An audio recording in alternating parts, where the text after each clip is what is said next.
of mudra. Mudra.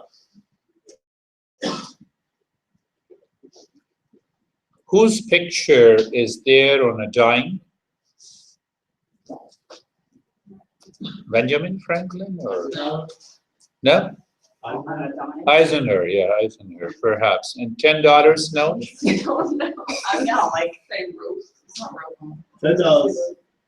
$10. Benjamin Franklin, perhaps. Yeah, no, it's $100 bill. Oh, that's $100 bill. No, that one. So that is known as a stamp, a seal. You know, you have a seal. Yeah? So that's purely physical. What about if your teacher gives a stamp? Come on, you are now an expert. You can go and teach. So that is a mental seal and a stamp of approval. Now you know this is the practice. You can teach. You get a certificate. After you pass all the examination in a school, and that is another seal. That is also a certificate. Yeah. So similarly, the mudra is also known as a stamp or a seal. Stamp and a seal that you are a woman and you are a man. That too, that comes from the society. So the seal and the stamp of approval comes from different variety of means and the ways in the external world. Not worry, we'll ask you stop eating after you did, yeah. so when we use the mudra in a Hatha Yoga or in Tantra, Tantra Yoga has two parts, two kinds of mudras. That is what we discovered. We understood in the last chapter, last week, have many hand gestures. Our classical dances have more than 200 hand gestures. You know, we represent in a different way. And society and the culture also offers us different hand gestures. Some appears to be very crazy stuff, even if we show. And others, appears to be, we align, we easily accept that. Now I told you that, if you do like this in Philippines, what it means. I told you that somebody, if the cop looks at you, they'll catch you and put you behind the bar. It means you are luring, you are inciting somebody to hug you. So that is, so hand gestures. But when we talk of mudra, Hatha Yoga mudra, is a stamp of, that is a stamp, that is a seal of your heightened state of the consciousness, where you witness that I am not the body. You witness more or less I'm not the mind, but I'm full of energy, consciousness. When I'm energy, then what happens? Then you become more and more aware of the flow of the energy. Then you become more and more aware of the energy pathways. It is something like this. Your computer breaks down and you call the computer guy. He opens up and he looks at the different parts of the computer. And if something break down at your home, you switch on, switch off, the light is not there, you call the electrician. So the electrician mind knows. Here is a switch from where the wire came, where it has went, what is the main switch, main adapter. That is how you move into that's where you start discovering and understanding these energy pathways. You are neither in the body nor in the mind, but you are more into that energy. Constantly, you instantly become aware. Oh, I experience the energy is moving apart. That we experience in meditation practices. That happens for a fraction of a moment. But then you become aware. Now what happens? Your mind says, I'm stressed, and you experience the energy is moving down. And at that moment, what you do, you say, no, I'm not in stress, come on. I'm okay. And the energy starts moving.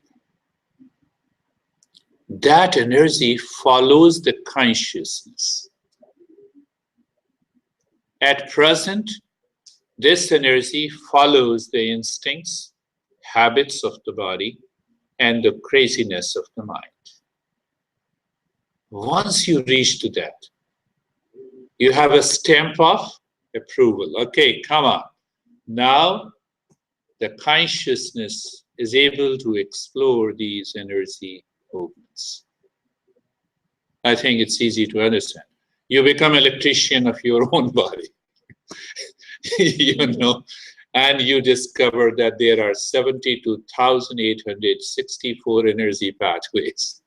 Then you become aware, here are the main pathways. The right flow, you become aware of the left flow, you become aware of the middle channel. Oh, middle channel. Somewhere here, the energy, when energy flows there, mind has nothing to say, mind has no fear. Mind has no anxiety. When the energy flows in the middle channel, then the body has no problem. No pain, no stress, no anxiety, no fear, no instinct.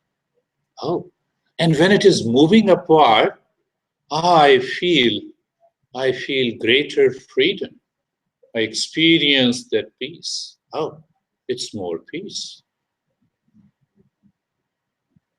It's more wisdom. I discover more and more. One of the masters, I would say he nearly perfected. Now I had a chance to be his personal secretary for 2 years. He was a great Hatha Yoga master. He used to press the right hand thumb and his left flow starts within few seconds. He used to press his left hand thumb and he could activate his right flow. No, he need not to press the nostrils. It happens. So He one would, nostril would like just somehow be closed off. yes. No, it's not closed off. But he can just control it. He just controls it. Yes, yes, natural. Not only that, there is a text, the Tantra text, which is known as Swarodaya, written by our originator, Shiva. And the Shiva taught to his wife the art of changing the energy pattern for a desired result in the material world, and to discover many things in the nature. So this master also, I said, okay, what happened? Maybe I was very close to him. Oh, tomorrow it's going to rain. And I could see that 70% of his predictions were true. Two things there. When you get obsessed with these things of the objective reality, your mind goes out. You forget that pure consciousness inside. You start identifying with your body again, for which you have started the journey. The yoga journey of yoga, why? To discover that I'm not the body, I'm not the breath, I'm not the mind, I'm not the intellect, and who am I? I am the pure consciousness of the nature of truth, bliss, happiness. You lose that. So what happened to this guy? I was quite young in those days, hardly 28, 29. And he was extremely famous in India. I think I sent you a YouTube videos much earlier with a long beard. He died in a plane crash. He was a pilot. He was an expert in driving planes. He owned 3 planes. And he was landing in the Himalayas into his monastery. And there the plane crashed. Question comes, why he is not able to predict?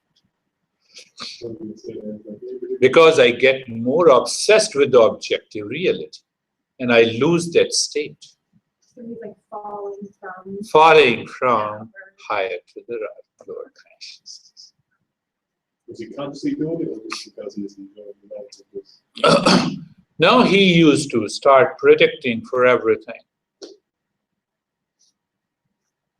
And it was a big surprise. I said, is he a con? Is it something?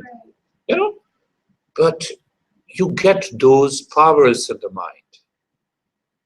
Because the highest consciousness is the same. It is ever present. It knows everything. So some of those powers can fall down, pour down into your mind. You instantly become aware. Then you know how to invite those powers. And the more you use it, you get obsessed with it. And you lose that. Then you fall down into unconsciousness. You become the same guy again. So that is why in Journey of Yoga, we always say that these powers and the faculties will be opened. Remain silent. Continue your journey. Let it happen naturally. Let it happen, everything happen naturally. Continue your journey from inside to outside. Not from outside to inside.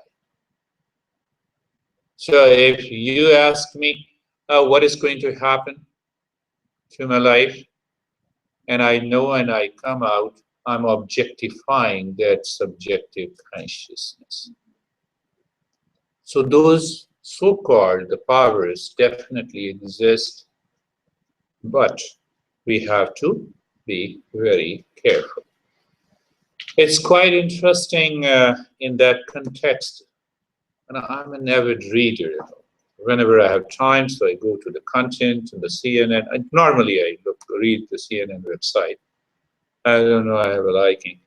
So last week I read something about Maria Dual. Have you gone through it? Yes, I go through Oh yeah, you said that. It is worth reading. She duped, whether she existed or not, she duped $200 million. Hundreds of Americans, French, Japanese. I have come down to the earth to help people to solve your problem, Michelle, but you have not told me any problem. Send me money. And send me the money. Remember, that is why I'm always cautioning you. So if you are dedicated on this path, you discover your peace and happiness within. What happens? It starts pouring down. It naturally moves outside. It moves outside. You see, that sound is so good. Just check. So that, now coming back to the same Hatha Yoga mudra. So we are going back open from there. We move to I have already explained you that mudra are of 2 types. Both belongs to the Tantra tradition. And I explained you become an electrician of your own body. Huh?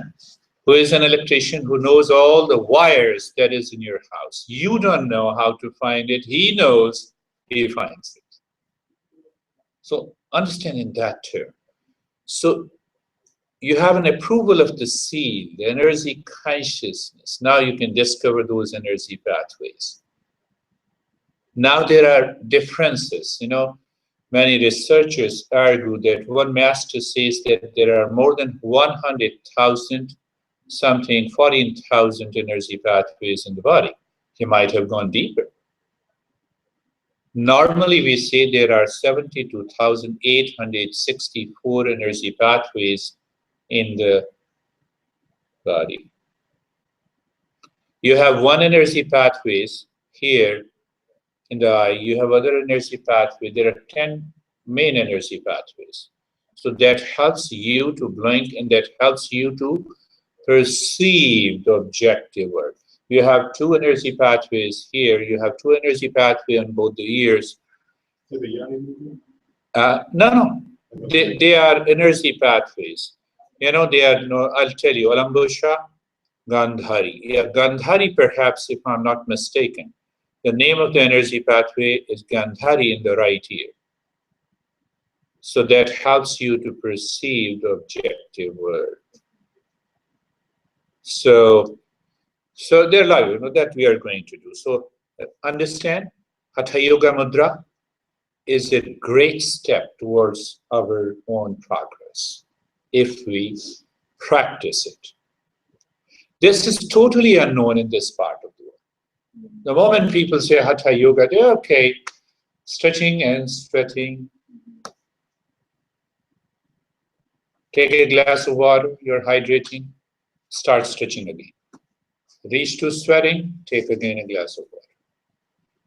It is good as far as physical exercise system is concerned. It is a wonderful. We have done. I mean to say that the science has done a tremendous studies on that. Now what happens, the one master told me, and then I started doing, I still do it in a different way. One of the mudras almost every day.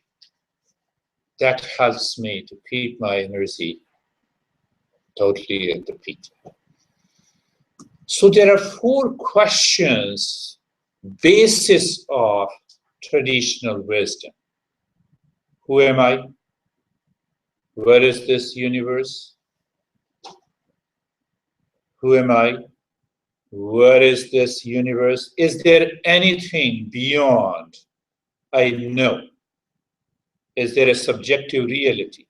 And if all the 3 exist, what is the way to explore and discover and find it out and live into it? The entire traditional wisdom of yoga explores 4 things. You are stressed because you don't know who you are. Simple. You see that? And then what happens? The other guy says, oh, why you're so much emotional? Come on. You see that? So, one more thing in this. These mudras now coming at the objective level, objective reality. When you're practicing these mudras, it purifies and cleanses the body. It keeps your energy level at the peak. At the peak. Whether you eat your food or you don't eat food. The moment you change the direction and you feel you are full of energy, you enjoy that state. Second, it keeps all the senses clean in the sense that it gives you a right perception. It is not polluted by the mind, it's the habit. So when I look at all of you, you all are human beings, and I'm fully aware there is a secondary identification that you are my students. I don't care. What I care, you all are human beings. I'm passing on the information. So I'm happy. First information that I'm gossiping to you on Hatha Yoga Mudra. So that keeps me aware that I'm not a teacher. Teacher is a secondary identification. I have to express, let me express, passing on the information. You accept it good, you don't accept it good. I know, Michelle, you cannot do it in a chartered school. Everyone has to accept that information. You make it sure, isn't it? Wait, what? You teach, you're a teacher. So you have to be a good teacher. How? You tell every student that I'm a teacher, here is the information. You have to remember, I will assess you. And the principal assess you.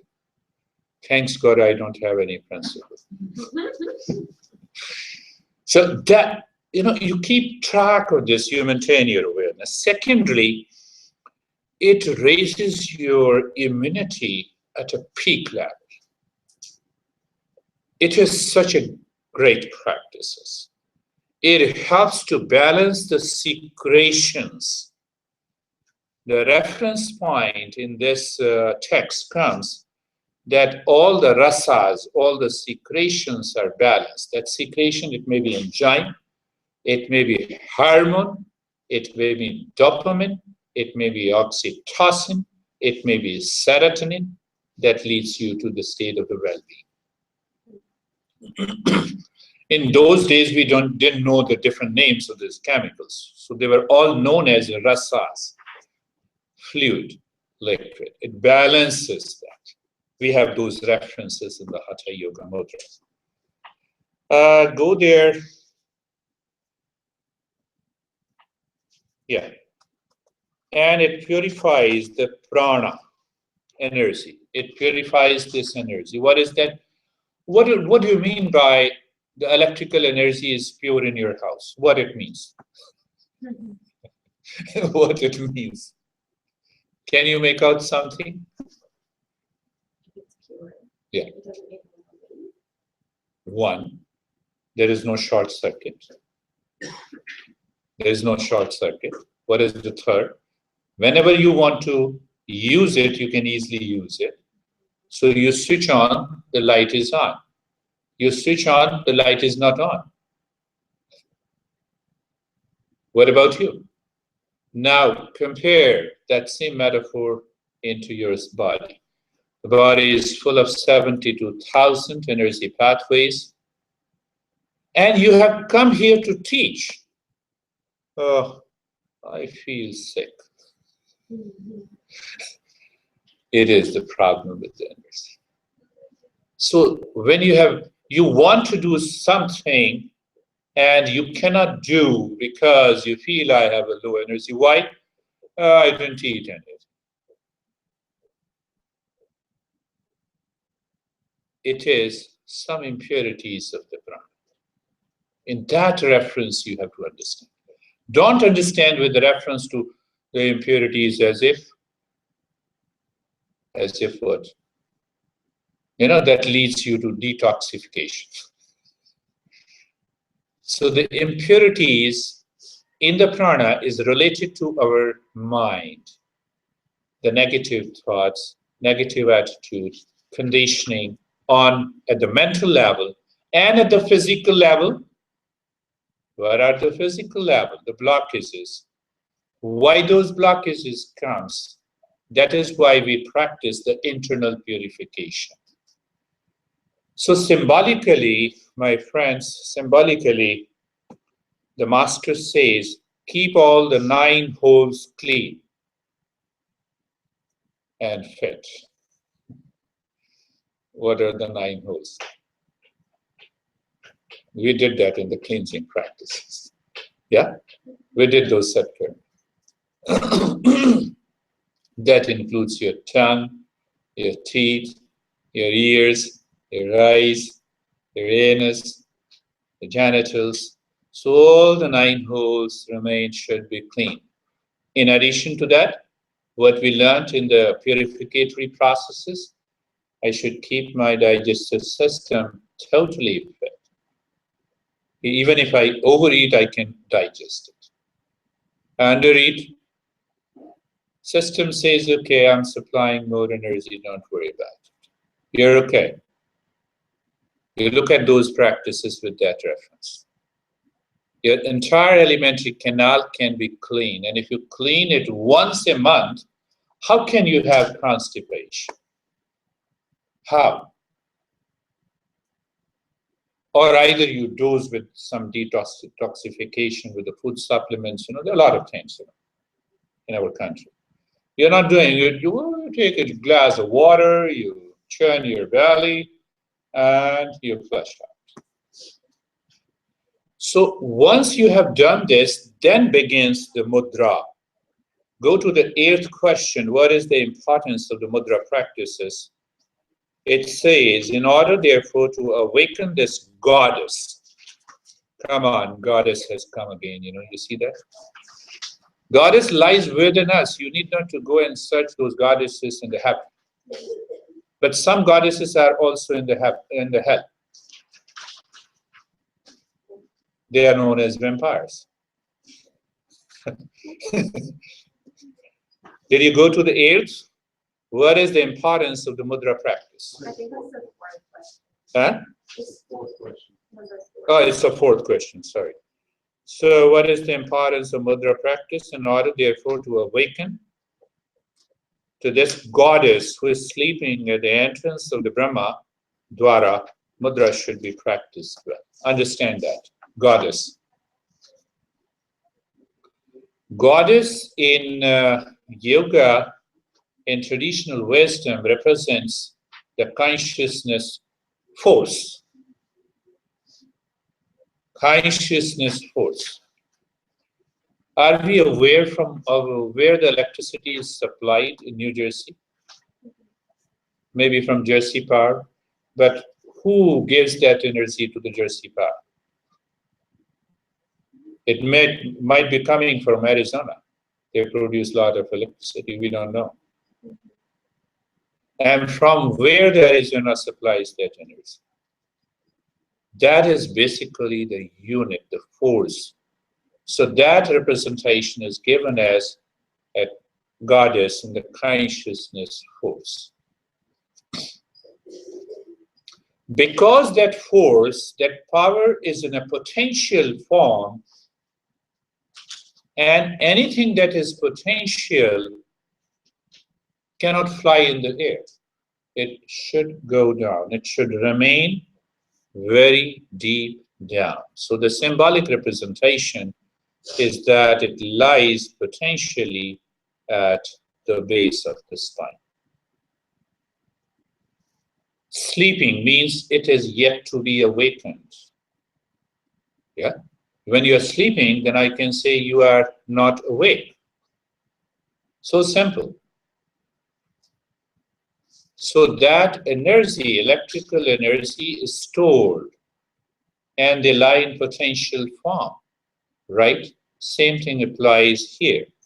Who is sleeping at the entrance of the Brahma Dwara? Brahma Dwara means the base of the spine, in potential form, reservoir.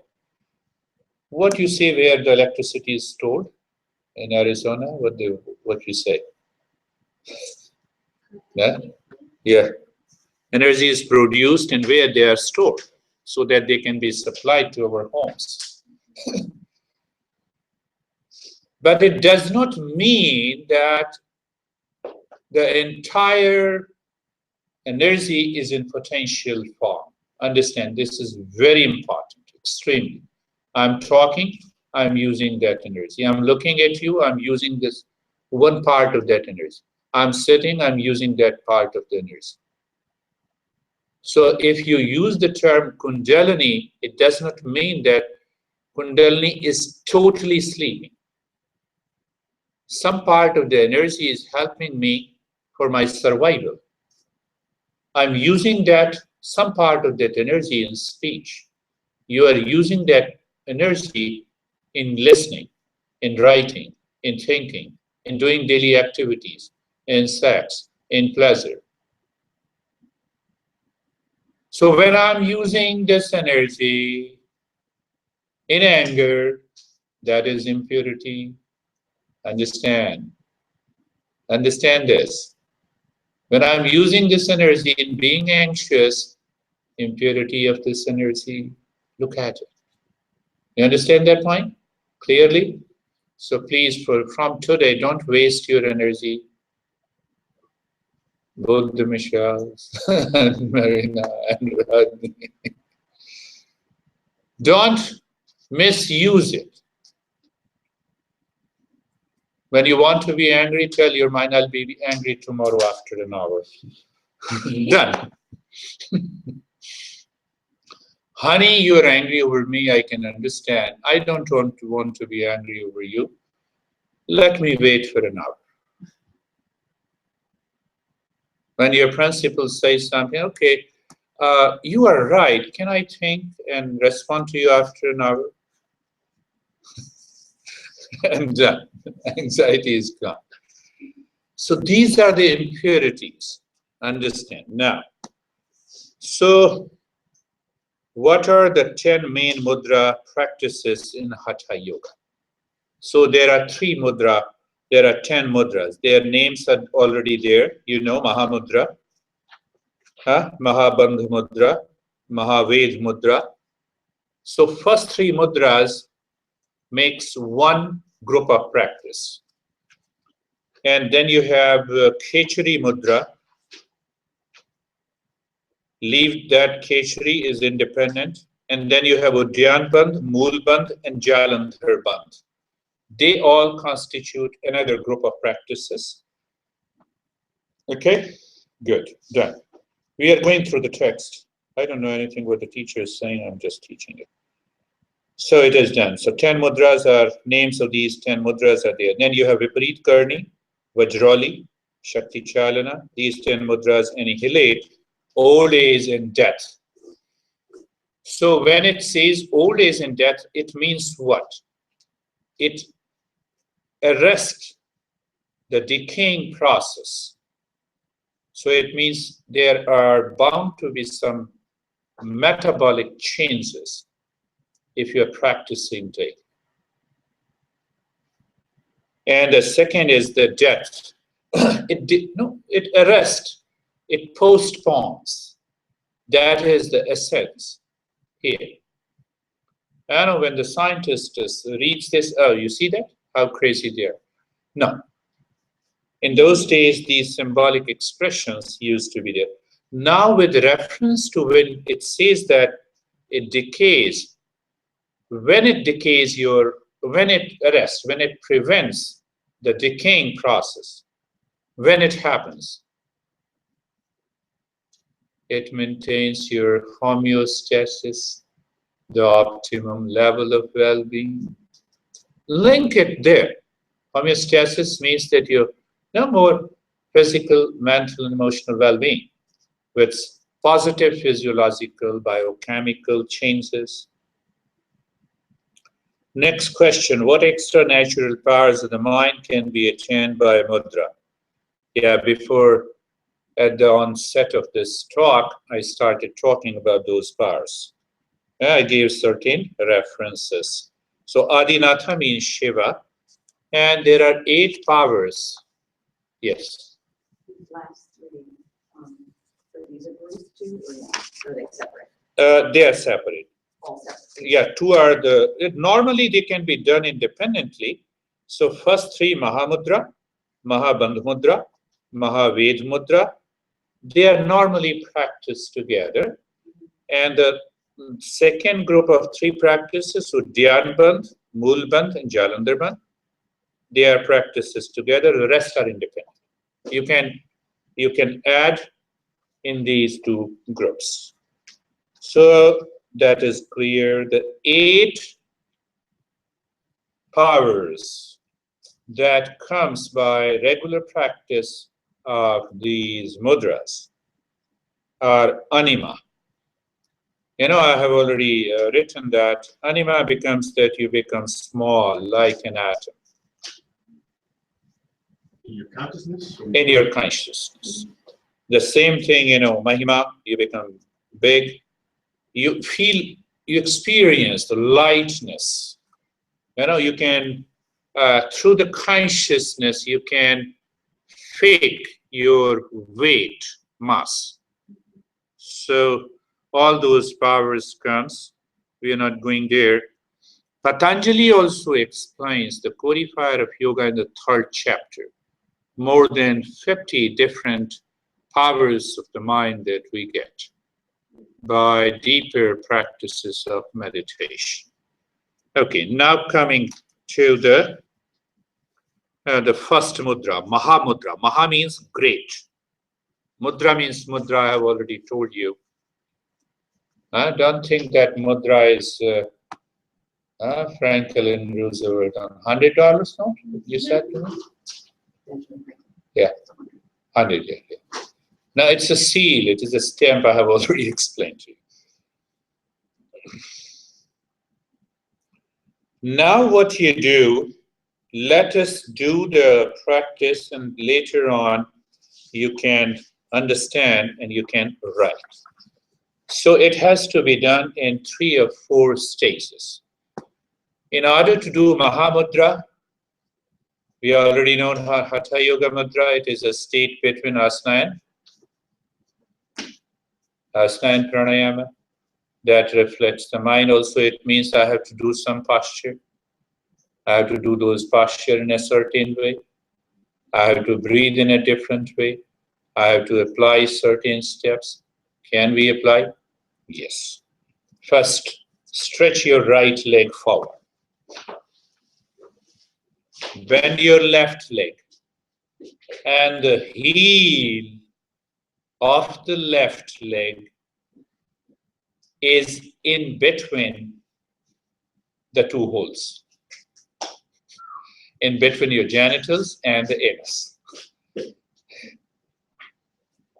And the heel should press.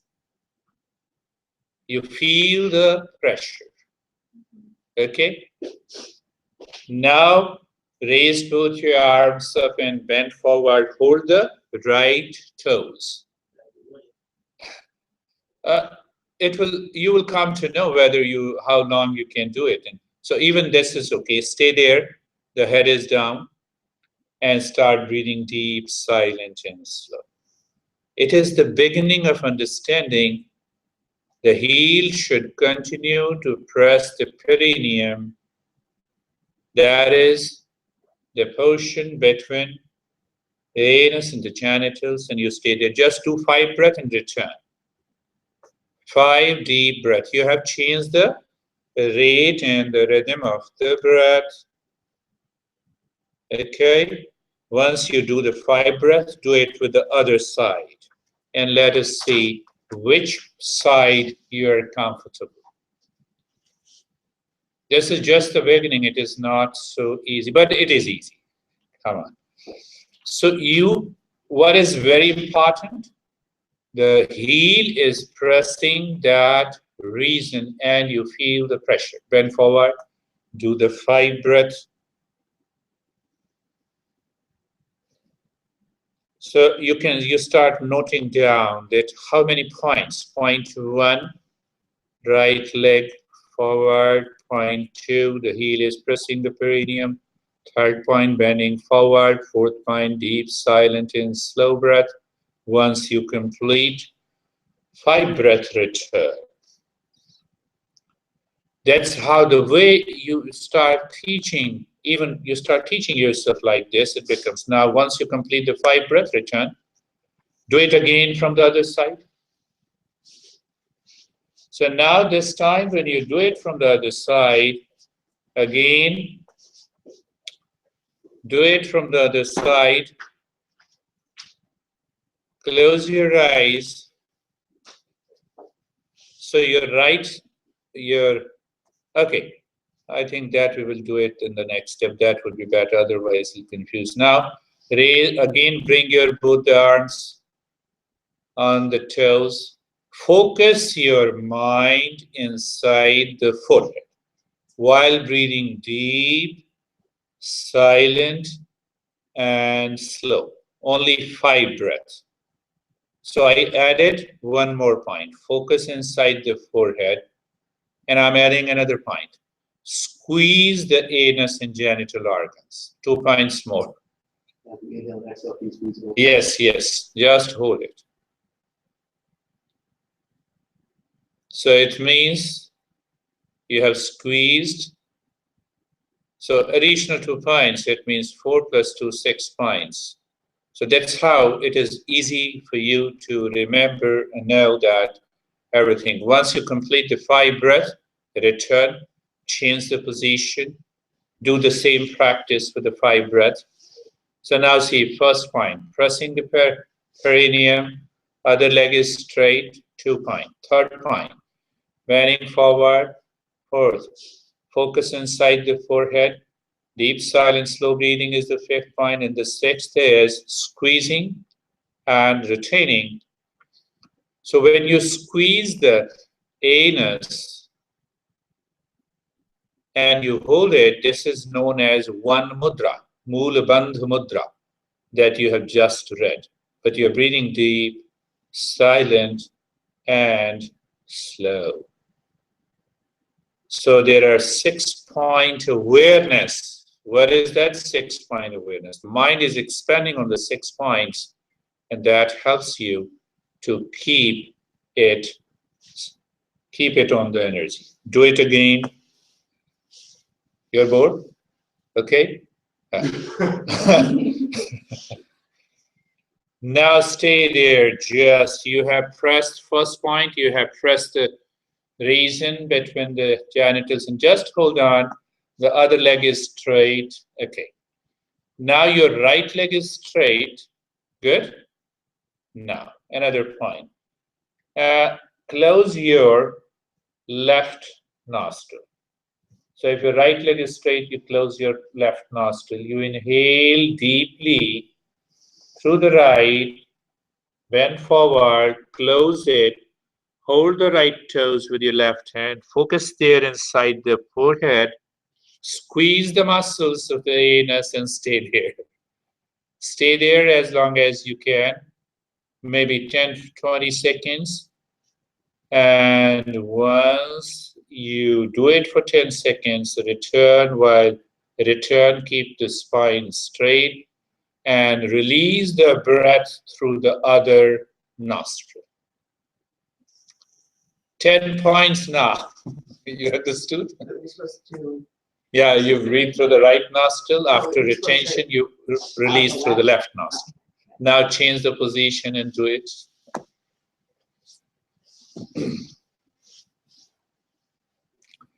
So what we did, this time the left leg is straight, first point. Right is pressing the perineum.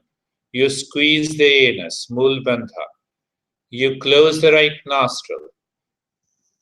You start breathing through the left. Focus inside the forehead. Bend forward. It's good to keep your hand on the nostrils. Both the nostrils are locked.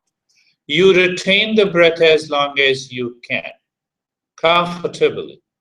There is no condition, my friends.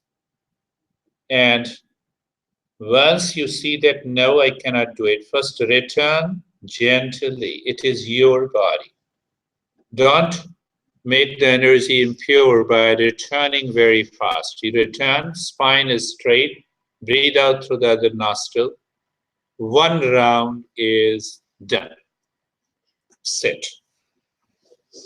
1 round is done. So now you see that there are 10 points of awareness, focus, pressure, physical pressure, squeezing, deep breath. Look at it.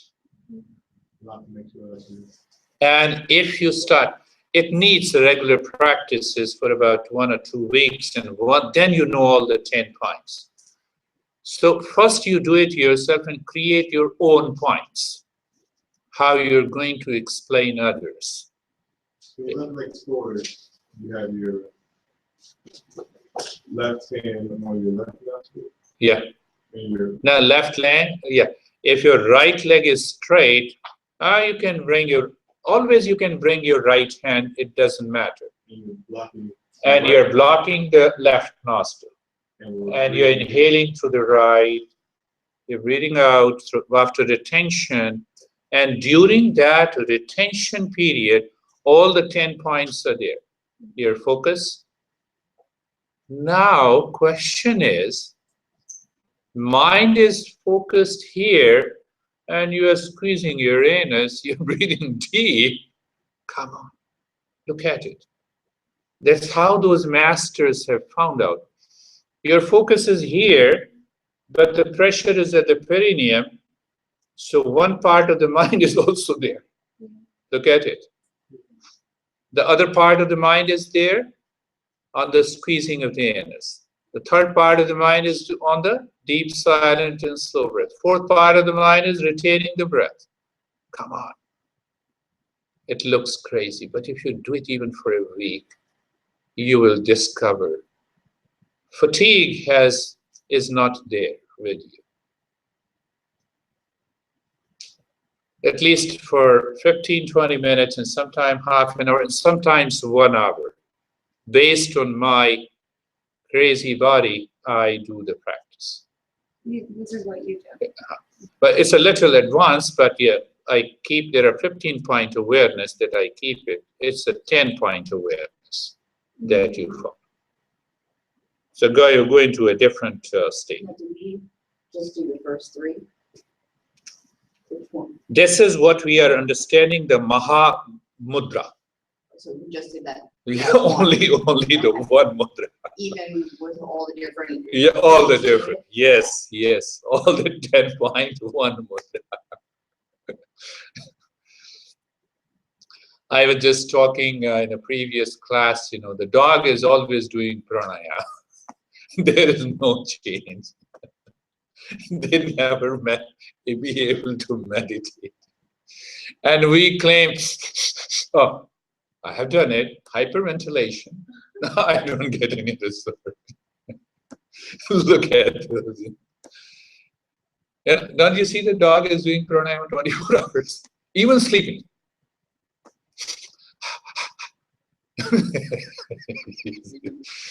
So, if you don't do these practices with your awareness and attention, you get the result based on the science. Science says hyperventilation, you say yes.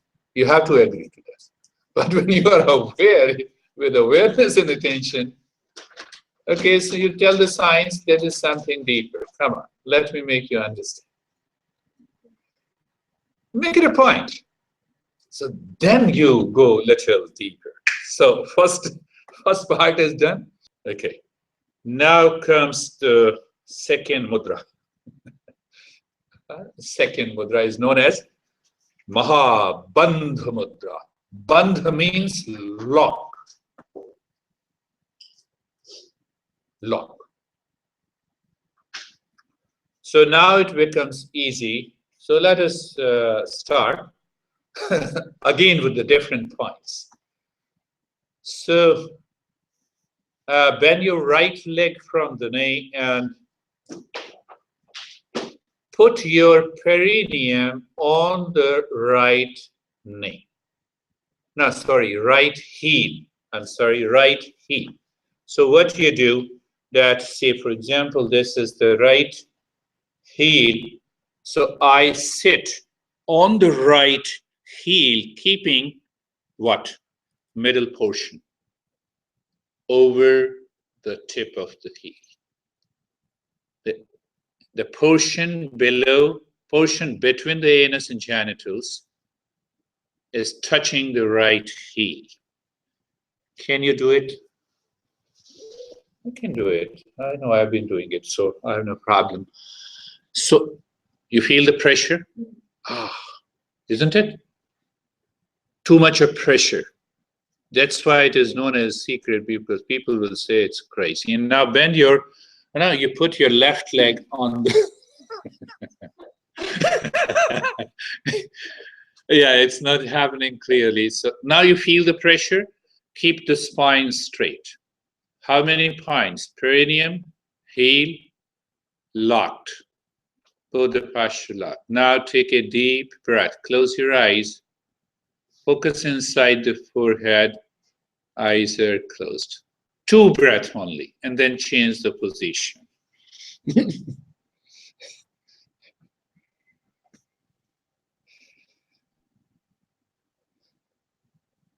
Marina has started levitating. It's good.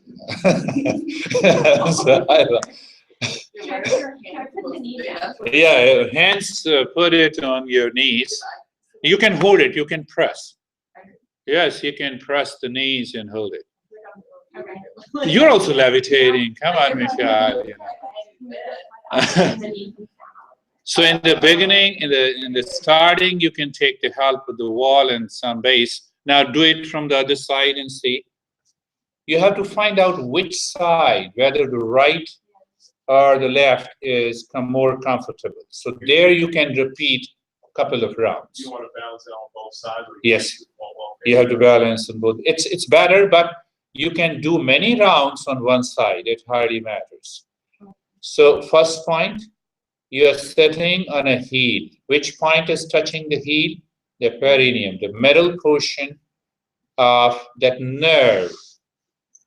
There is a specific energy pathway that passes through that nerve, and then you lock it.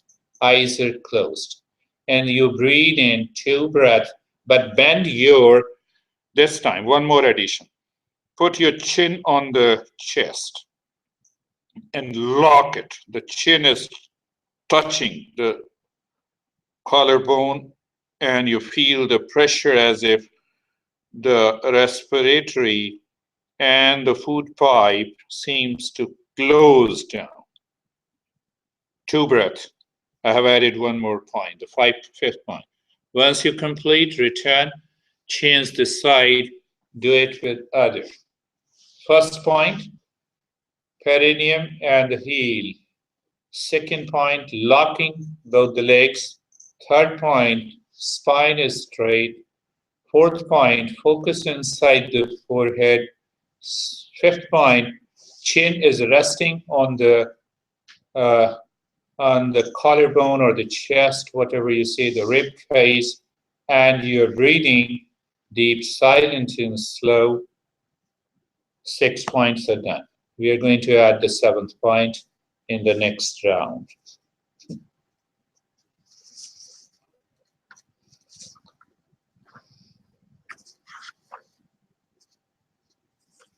Okay, return, do it again from the other side, the right. The third mudra, even if you do the first 2, it is okay. The third is little challenging. I'll tell you how to do it.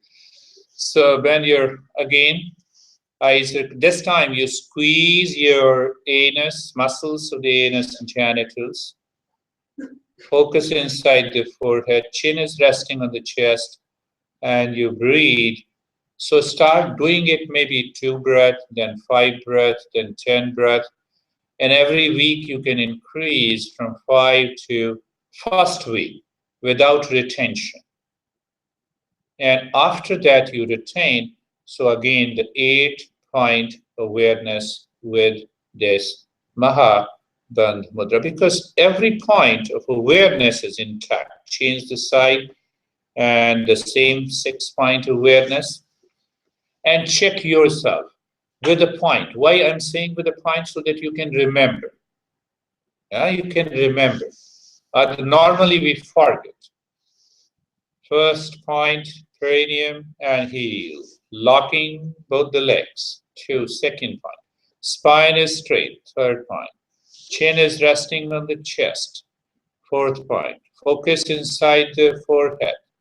5th point. Deep breath. 7th point. Squeezing of the muscles of the anus and genitals.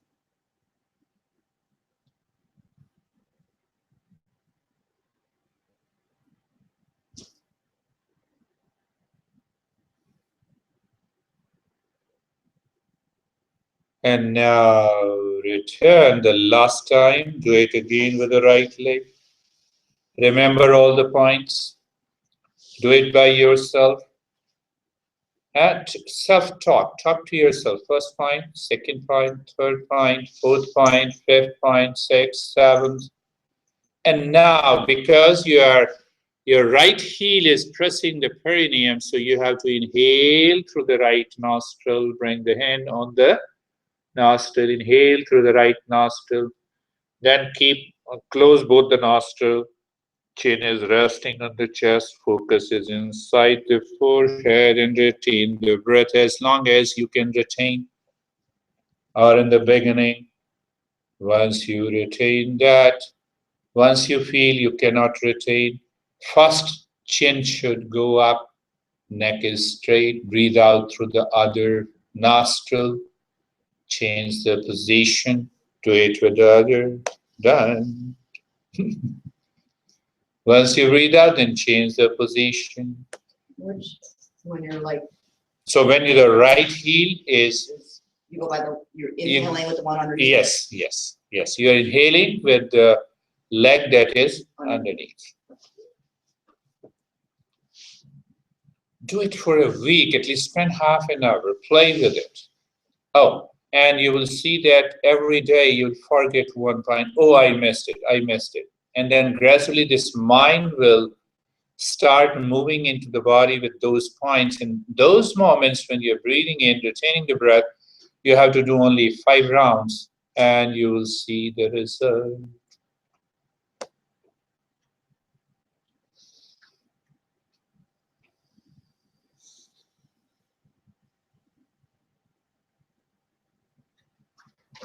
And if you have done from both the sides, yes, do it from the other side. Do it with a smile on the face. Add one more point. Yeah, don't curse your body, I cannot do it. It's your body. So look at this, these 2 mudras. How many of you can do Padmasana, the lotus pose? No one? So you can do it? Can you do it? Not for that long. So look at me what I'm doing. I'm hitting the butts on the ground. Which one are we doing? The third one. So after, in this posture, you inhale, you retain the breath, and you hit the butts on the ground. How many times? As many times as possible. You inhale when you rise up and exhale? No, you inhale and hold the breath. Oh, okay. And then you start hitting the butts with it. And you need to be in like a full lotus pose. Yes, it has to be perfect, It can't be like Yes, that's good. At least one has done it. That's good. Come on. Because I'm not understanding the breath. So I'm inhaling, No. retain. I'm just giving it to you. First, what you do, you inhale the breath, you retain, you do the chin lock, you focus here, you squeeze the muscles, so the anus and genitals, and then you start hitting. Don't get anxious. Hey, chin should rest on the chest. Yes. Oh, it's okay. You can start, but be careful. There is a disclaimer. You don't do that unless you reach the first 2. One should not do these practices by just listening. They have to be learned. So these are the 3 groups of the practices. Even the first 2 group, even the first one helps you a great deal. Don't go for all the 3 practices. You start with the first one, Maha Mudra. The first one that we stretch the leg outside and forward. So even if you, Maha Mudra, even if you do it, just do it for about a week.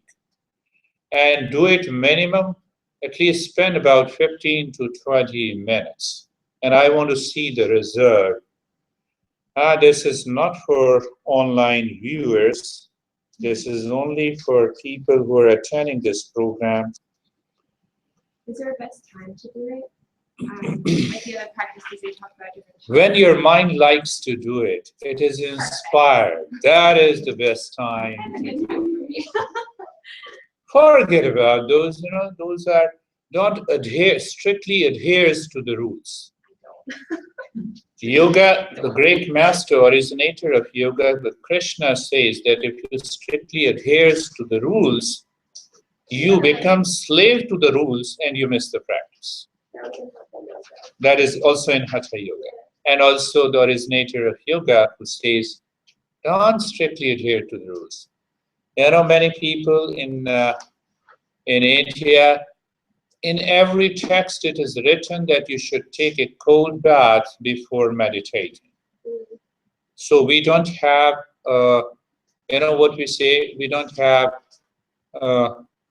air conditioning, air heating system. It's not centralized. It is barely 1% of the homes are centralized because you have more months of summer. But even when you have cold, it's too cold. Like in Delhi now, it's too cold. So many people say that, oh, it is written, have a cold bath. It's the winter. And they come out with a cold bath, and it is also written that you should not wear any stitched clothes. So there is a long 6 and 10 feet dhoti. I used to do it. I have gone through all those processes. So you have to keep your body covered with the unstitched clothes. And I used to squeeze down my goodness. Now, how can you meditate, after taking a cold bath in a winter, only unstitched cotton clothes, you're shivering. How can you meditate? Come on. Don't strictly adhere to the rules. You should be inspired.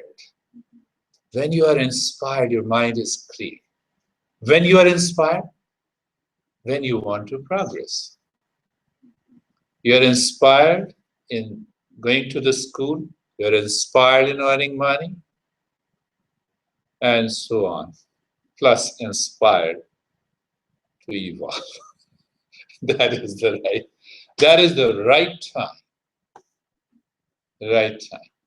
The moment I feel the fatigue, first my mind goes, okay, what practice I should do? So now it has become a pattern. Mind simply goes there. So even if I feel tired, I'll start doing something even while talking to you. It has become now a very natural. So that is why we say yoga is a way of life. We try to rationalize how yoga is a way of life. We don't live it. We rationalize. So that is fun. So now coming, continue another 5 minutes, then I'll give a break. What is Khechari Mudra? Let me cover this Khechari Mudra. Don't go to that craziness. I started with Khechari Mudra, then I left it. And my master told me that it is, didn't you read something below what is written? And you started with the first 2 verses in this explaining about Khechari Mudra. So there are 2 shrubs. You bring those shrubs, you dry it, their fruits, and make it a powder. Add some rock salt into it. Never practice, don't do it. But traditionally, many people have done it. And I have seen those people have done it. And I also started. So what you do with that powder, open the tongue goes outside, and with that powder, this portion, the tongue, that little muscle that touches the lower palate, sticks to the lower palate. So you start rubbing it. So when you rub it, your tongue starts extending its length. Until this now, so you can bring the tongue here, you can bring the tongue here. So once you reach to that level, it takes about 6 months. So after 6 months, when it happens, then you take this tongue on the upper palate as far as it goes, and you help to keep it there. Then you do some practices, inhaling, squeezing, mulbandhu, dhyanbandh, chin. With that state of the tip of the tongue is touching almost it goes to the respiratory passes, touches inside. Going back. That is why you stretch the tongue with those powder. You want to stretch this tongue. You want to increase the length. So that is one way. That is quite a crazy practice. I started doing, and I realized those days when my master told me, stop it. But many people have done it, and they claim once you put this small tip of the tongue inside on the upper palate, as far as it can go, your mind stops thinking, you move into a very deeper state of meditation on the space, a physical means. So where is it? The tongue stays in the mouth and goes back? Goes up. Goes up. Upper palate. What is after upper palate on the top? It goes there. It touches this, almost the small tongue. Can you touch the small tongue, Michelle? Like a little tonsil, like a little ball. Yeah, tonsils, and it goes above those tonsils. That's why you stretch the tongue outside. So that is why you increase the length of the tongue with cutting those where it joins. Is that painful or is it like? Because when you do it with the shrub, it is not painful. You do it with the powder. It tastes more like a rock salt and some a very gentle soothing effect with the black pepper. It tastes like that. Can you taste on the bottom of your tongue? No, obviously. Anywhere you can put the saliva, takes and taste buds goes there, and you can definitely taste it. You cannot say that, I have put something below the tongue and I don't know what is the taste. It takes a few seconds. Taste buds are very sensitive, thousands of it. So other way, the simple way of doing is that you casually move the tongue on the upper palate and hold it. That's all. Hold it. Yeah. We said mudras in between the asana and the higher state of consciousness. So you should do the yoga, the mudra, and then go into like either pranayama or meditation. Yeah. In that order. So the mudra, that is seal. It gives you a stamp of the seal so that you awaken to those all the energy pathways. You start discovering, you know it. So that is one. It is written cactus leaf, and you cut a little, but don't cut it, my friends. Disclaimer is there. These practices are not for you, and those who are listening online, they should never do it. Rather, they should put now you can casually do it. Now there are a couple of things that you can understand. Can you see that change within few minutes? But don't tell these to the beginners. Never tell them. Because their mind is not ready to do it. They cannot keep the bodies still. They cannot raise their awareness of the body. So when you tell them, it becomes a play and a fun. Then you don't get any result. So it is when the body is still, then you put the tongue on the upper palate, you start breathing deep, silent, and slow. You stay there, and then you do the same thing. You inhale, you retain the breath, you exhale through both the nostril, and then you find it. Now that is the Hatha Yoga tradition. Why it is a Hatha Yoga tradition? Because it involves the physical acts, physical steps, breathing. The path of knowledge, the Jnana Yoga. The Swami Vivekananda explains the Jnana Yoga.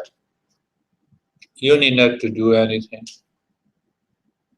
You need not to be crazy to put the tongue inside or outside or keep it anywhere you like.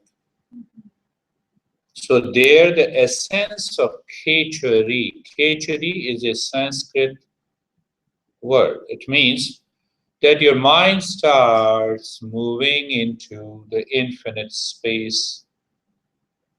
The mind becomes like the infinite space. You need not to do any of these practices. You simply go into the meditation and you can naturally reach to that state of Khechari Mudra. So both are there. So you see that there is a gradual process of evolution of knowledge of yoga and its practices. When you go 6,000 years back, then you have to arrange hundreds of articles to perform certain kind of rituals to move into peace. Then, after maybe thousands years later, the practices were different. Again, 1,000 years later, the practices were different. And the last 1,000 of years, the group of Upanishad, I talked about the text Upanishad, 108 Upanishads which are famous, they talk rationally. Perhaps in those days the mind was evolved, or those masters have reached to a stage there they can bypass the physical and you can directly approach to your mind through your awareness. But you always say like the higher the practice, the simpler. Definitely. Always remember, higher the practice, the simpler it is. So if you have reached to a stage where you do hardly you close your eyes, the body becomes still. Naturally you become aware of the breath. Look at this. Did you do anything? No. You are already there. So simpler the practice, higher it is, or higher the practice is, the simple it is. Both ways it works. Don't fall prey to people like Maria Dual. You know, Maria Dual. So we have many Maria Dual in our teaching profession. Oh, come on, do this mantra, this will happen. Ask them, did it happen to you? Don't do this. Don't do this. And then continue the journey. Continue the journey. So once you continue the journey, then you know that it is possible. You want to take a break? You want to continue? Take a break or continue? Then we'll talk something about it. Or you just listen to it. You know, that is the biggest, you know, I have, there's a 46, go down and there is a Sanskrit verse. That literally means, and people misunderstand this, that literally means those who eat the flesh of a cow and drink the immortal liquor daily are regarded by me, men of noble family. Others are but a disgrace to their families.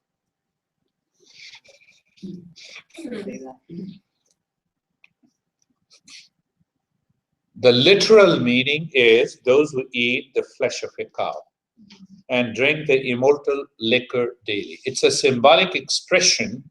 When the tongue is stretched on the upper palate, it touches at the peak. So when you live into that state of deeper meditation, what happens? The nectar of peace and the wisdom starts pouring down. So they mean that cow's flesh means the tongue. How can you imagine? You know, some Indian is going to eat the cow or a beef. Right. So don't go into the wrong interpretation. And the liquor. So that liquor means the nectar of that peace and that wisdom starts flowing down. So many people start giving an interpretation with reference to these, the chemical brain, oxytocin and the dopamine, how the dopamine can dip here. This is too crazy an explanation. It has more to do with experience of the peace, happiness, and the wisdom. So don't go by their explanation, they are right. In a literal sense, they are totally wrong in the real sense. And another verse that I have already written, immortal liquor is the nectar exuding from the moon. It is produced by the fire. So leave that. And you can read this. So now see one thing. We have started reading that, what we have started reading, that Khechari,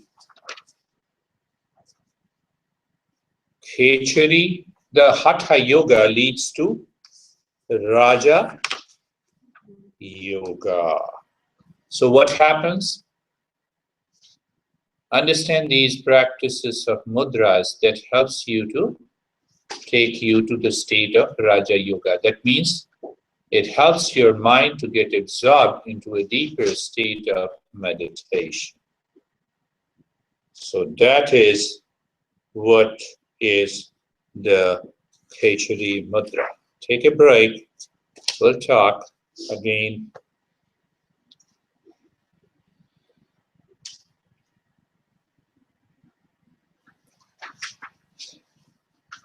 Mano buddhir ahankara chittani naham nacha shrutra jibhai nacha ghrana netri nacha vyoma bhumir natejo navayu chidananda rupa shivoham shiv. What is the goal of yoga? This verse explains. Mano buddhir ahankara. Oh, what a great surprise to me. I'm not the body, I'm not the senses. Mano buddhir ahankara, I'm not the ego. Chittanina, I'm not the mind step. So when I'm not the mind step, why should I clean it? I'm not it. Do I go to the neighbor's driveway to clean it? No. Mano buddhir ahankara chittaninaham nacha shrotra jibhai nacha ghrana netri. I'm none of these sense organs. Oh, really? But I'm looking at you. Oh, I'm not the mind. Mind is going through the eyes and looking at you. But am I really looking at you? Nacha shrotra jibhai nacha ghrana netri. Am I really looking at you, or I'm looking at the image created through the retina? Come on, I'm not looking at you. You see that it was written almost, how much? 1400 years back. There are 6 verses. Nacha shrotra jivhai, nacha ghrana netre, nacha vyoma bhumir natejo navayu. I'm none of these 5 elements. Am I really the space, air, space? I am not. Then who am I? The last phrase says, Chidananda Rupa Shivoham Shivoham. I am of the nature of pure consciousness, whose nature is peace, happiness, wisdom, bliss. Yeah. So in one of the verses it says, that's a high practice, but you guys are intelligent, so you can get the information and then contemplate. It says, Name dvesharago, name lobha moho, madho neva me neva matsarya bhava, na dharmo na chartho, na kamo na moksha, chidananda rupa shivoham shivo. It says, I'm neither pain nor pleasure. What I have to do with the pain or the pleasure? I'm none of it. Name dveshirago. I'm neither the hatred, I'm not the jealousy. When I say no, I'm jealous of you. Huh? I'm not none of these. Name dveshirago. I'm neither the greed. I'm not the attachment. So who am I? I'm not the religion. Na dharmo, na chartho, na kamo, na moksha.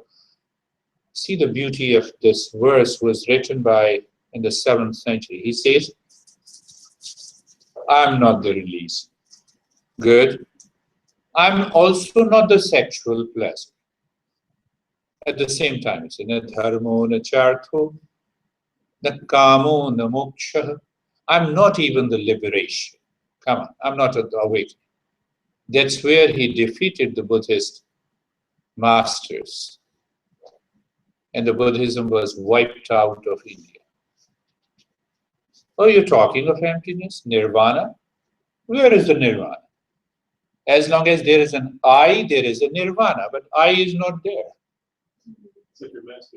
A lot of videos. Yeah. Like the main one. Chirananda Rupa Shivoham Shivoham.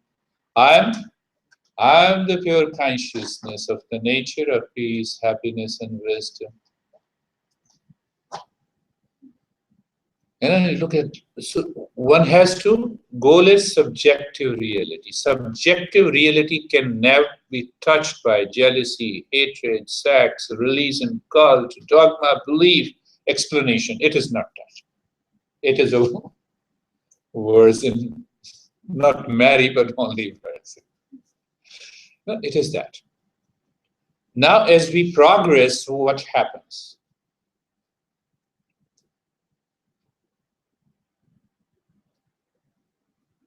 Na sukham, na dukkham.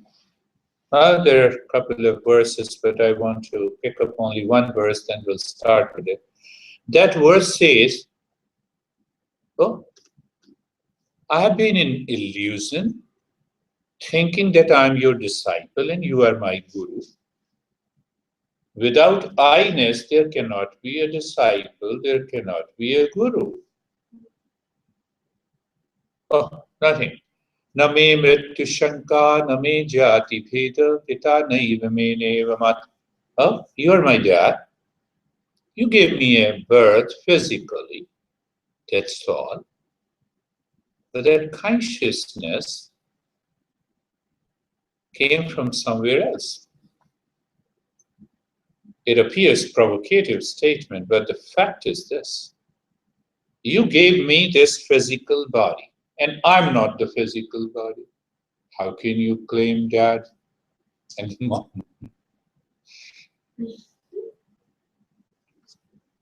You reach to that state of awakening. Pita naiva me naiva mata na janma. Ah, mom, you gave me the birth? Yes, you gave birth to this body. Then mom asked, who are you? Chirananda Rupa Shivoham Shivoham. I'm of the nature of pure consciousness. That is different. That transcends your physical birth.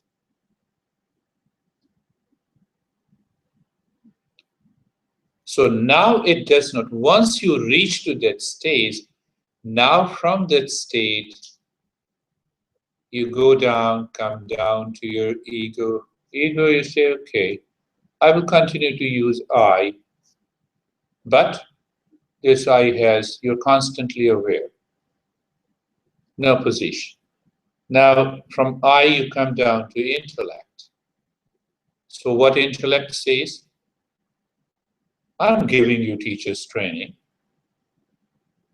I'm a teacher, you're a student, but it's a play. Well, it's a play. As long as I'm passing on the information, I'm gossiping, I'm a teacher. After that, finished. Teacher is gone. Teacher is gone. I look at the person, oh, Dad, how are you? Dad is out of sight, gone. So that, once you return, from that higher consciousness, it clears your eye. Eye becomes your servant. Intellect becomes your servant. Mind has to do daily activities, the same thing. It doesn't mean that Buddha used to go to the restroom differently the way we go. It was only the state of our consciousness. You see that point? That we need to understand. I'll tell you why I'm telling you. So your qualitative change is there, quantitative change is not there. You don't color anything of outer activities. They are decolored, uncolored. Now you don't have constipation, then what? Okay. I tell people you have mental constipation more than the physical, here in the back. Take care of that.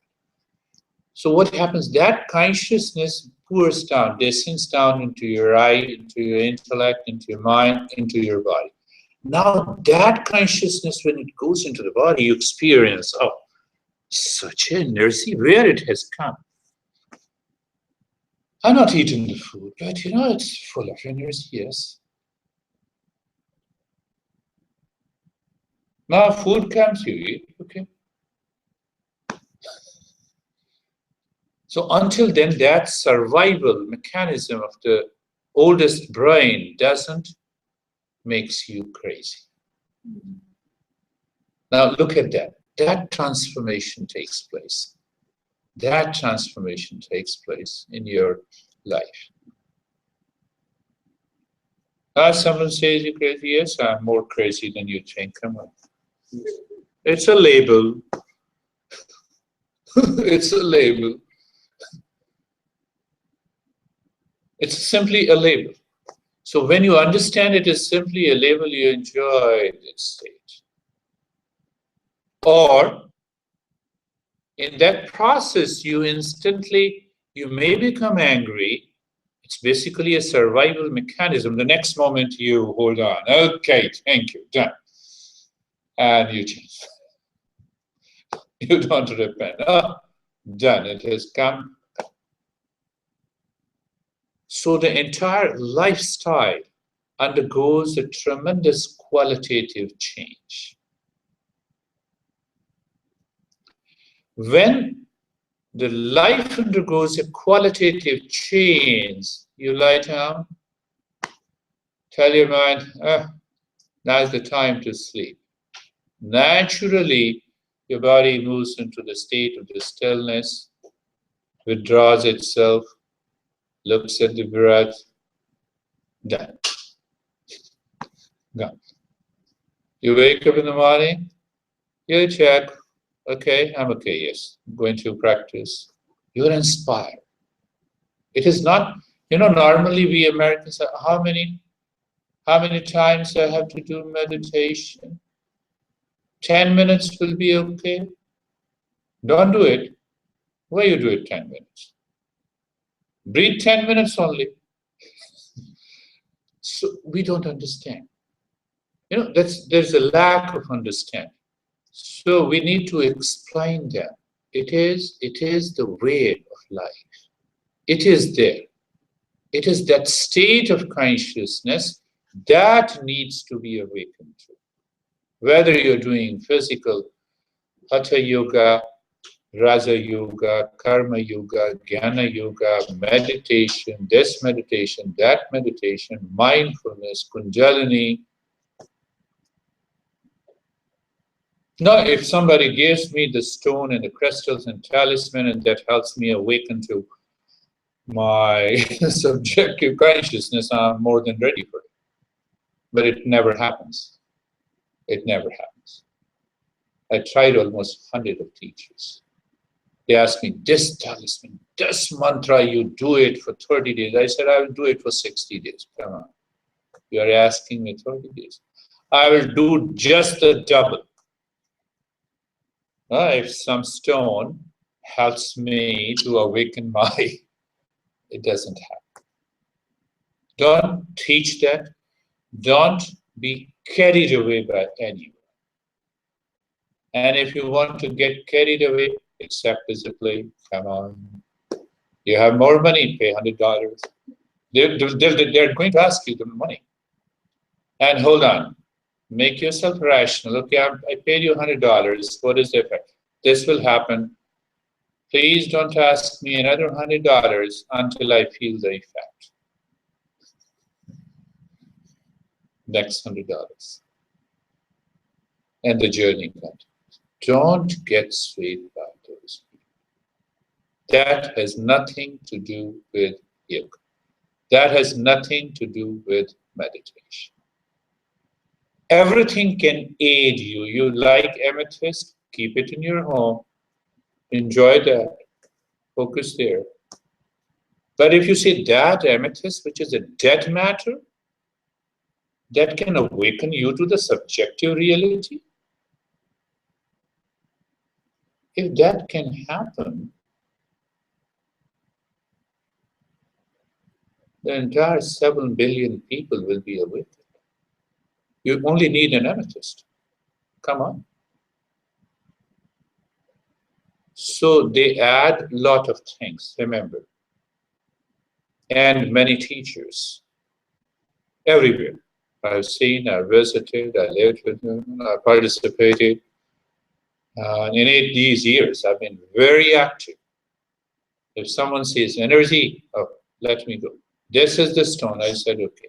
Then I said, you explain to me, and I'm ready to do it.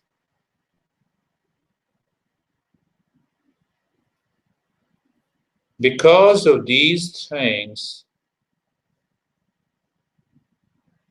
our profession has become infamous. I have a question though. So you never touched a stone and felt a frequency or vibration come from the crystal stone, like your own personal subjective experience? My friend, if you put this high voltage of electric wire near me, I'll feel the energy. But that feeling of the energy has nothing to do with my subjective consciousness. In a relative field, everything happens.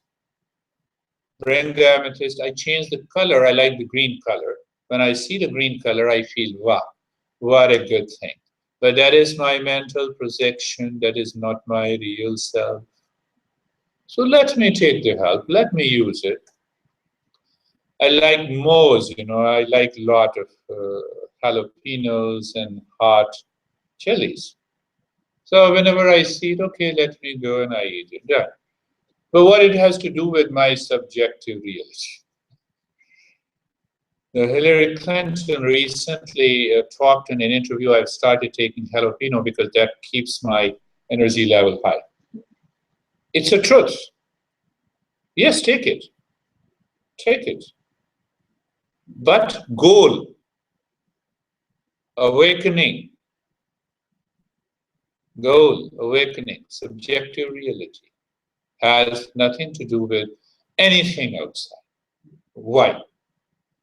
Relative, objective world moves with a cause and effect relationship. Amethyst, talisman, I touched it. Oh, I'm in love with you all. So when now amethyst is removed, I start hating you. I need more. I need more. So cause and effect relationship will continue. So what yoga is talking about, the subjective reality, which is independent of any side, my friends. So in Bhakti Yoga, we talk about these are in this age, once you realize the truth. Yes, yeah, you start with a device, you create an image, you focus there, that's a device. Moving into the higher practice, throw it out. So say like those who are aware, right? Those like most society who, like you said, it kind of targets the image because people said and spoken of the child heard the sheep in a direction where they might buy even into a higher practice. So it's like a way as like a, I guess, if the leaders in the right state of consciousness could guide people in a positive direction, but if the leaders caught up in the Lord and the false things, it could be this is detriment even more to those who are teaching every day. Yeah, you're right. At the end of the day, you have to maintain that awareness that I'm in peace. This peace is independent of anything outside. That includes my body, my breath, my mind, my intellect, any mantra. It is totally independent. If that is there, you are there. You are already there. You need not to worry. Enjoy.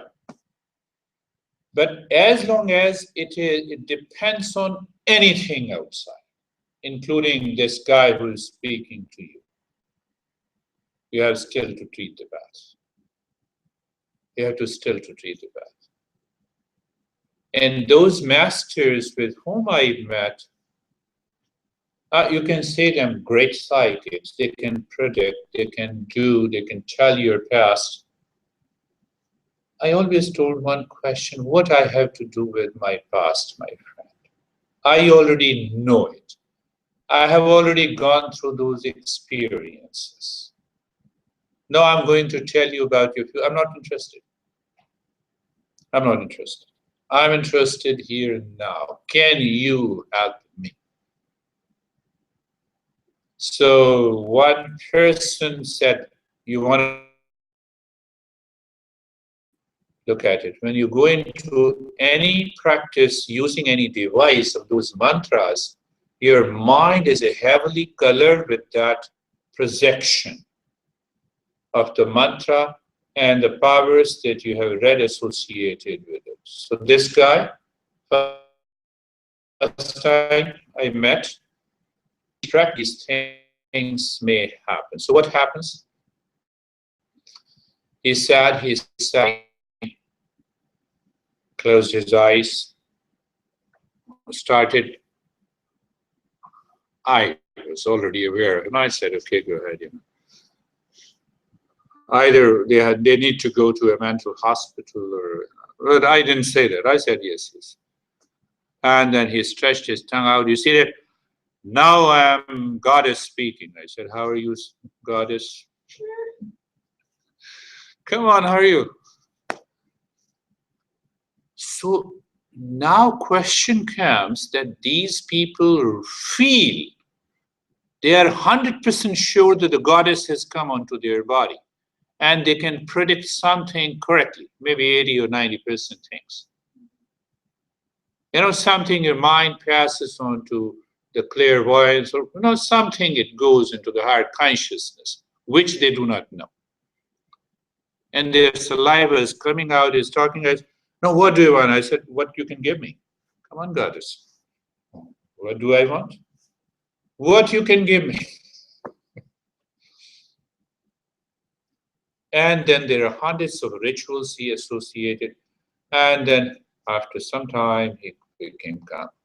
Oh, did you ask something from the Goddess? I said, I asked a lot of things. I wasn't aware. I said, I know that you're not aware. People who are bipolars, they are not aware. So I was right. You have to be authentic to yourself first. No, we have to give a sacrifice of 5 chickens. I said, bring 10 chickens, eat it, enjoy. Is it going to the Goddess or going to your mouth? Then I cracked a joke, So these kind of rituals, customs are there in a relative world of objectivity. What we are looking in yoga is a subjective consciousness that is independent. Then he said, okay, take this bead and your problems will be solved. I said, what is the timeline? How much I have to pay you? I need to know this. This will happen, in 3 months, and after that you can pay me. It never happened. I tried more than 100 people. And with those people, 200 people used to stand in a line outside in the morning to take their blessings.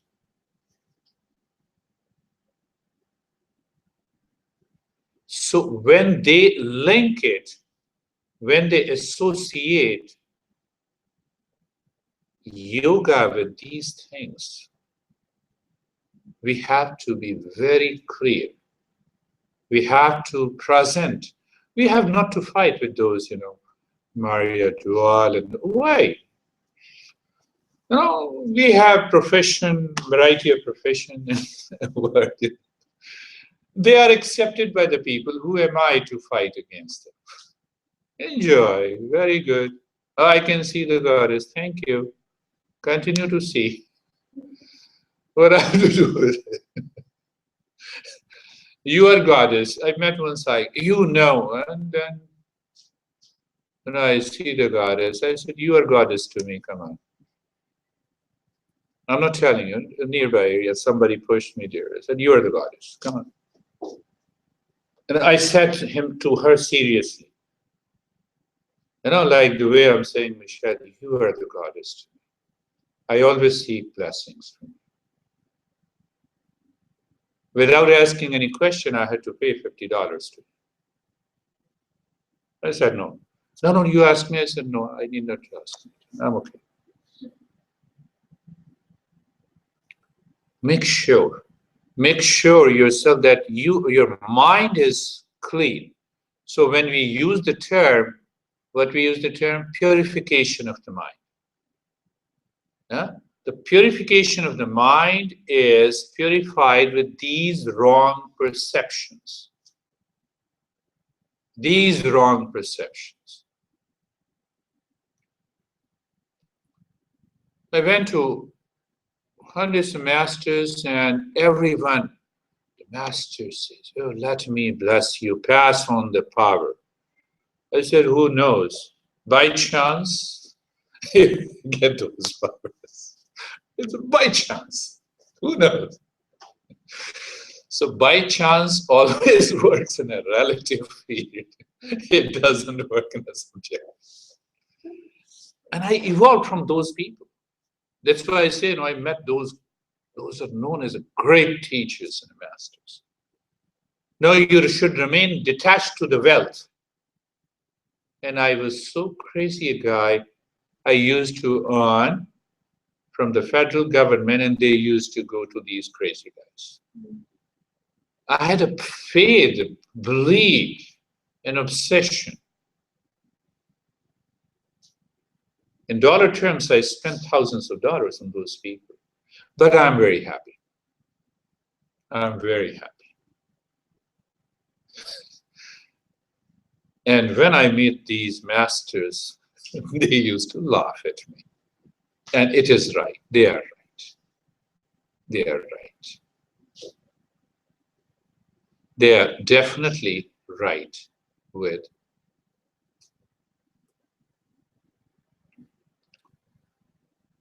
So the journey of yoga is, I see the world as a personal reality. When I see that personal reality, there are students, let me teach them. Okay, finish, let us start the batch. So mind is totally connected to the material world. So I am objectifying my personal reality. I have to break this. So the more you objectify anywhere in your profession, at the physical level, at your home, what is going to happen? This entire outer world moves in duality. It constantly moves in division. You have the Himalayan peak and you have the abyss of the ocean. There are differences in the colors, the state, the body, positions, all the division in duality. The mind has to accept that duality. That is impurity. That we need to get rid of. I don't want to make that statement, but, I like his statement, what the hell is going on in your mind? So I have to ask, what the hell is going on in your mind? Can't I see everyone as a human being? Finished. Done. Maintain that state. Leave the color, leave the caste, leave the dogma, leave the nationality, leave everything. That is the purification of the mind. That is what the yoga talks. And we get obsessed. Oh, I have to purify my mind. What the hell are you doing purifying the mind? No, that doesn't work. And then you become so serious. You know, yesterday I had a bad dream and I killed somebody, you know. There is something in the unconscious mind. Leave it there and then. Start the journey. What the hell are you talking about? Your unconsciousness. Leave it. Stop it. That is what the teachers teaches in the real tradition of yoga. You know, anxiety, stress. When? Yesterday. Now? No. Let me go into peace. But you know, no, I have problem. So I get obsessed with those problems. Then where you go? You know. Where you have to go, you know it. Where you should go, inside. Inside. Understand. Try to change your life. The world is a personal reality. The second part is that when this personal reality, you are frustrated. You tried, you went to the school, you didn't get a job, or you didn't get your job of your choice, you're not earning as you want to earn, then what happens? The mind plays tricks with you, and the world is already present. The world full of psychics, great musicians, talisman, amethyst, and a long list. I will bless you, come on. So then what happens? The same mind says that I could not succeed in my life, what I wanted, so let me depend on higher forces. What are those higher forces? We have 330 million gods and goddesses. You know, in India, Sunday is the day of God's sun. Monday is the god Shiva. Tuesday is the monkey god. And every day you have one God. My goodness. These gods never take rest. They are always ready for you. So the message is that 330 million gods and goddesses means higher forces. How many of them you can trust them?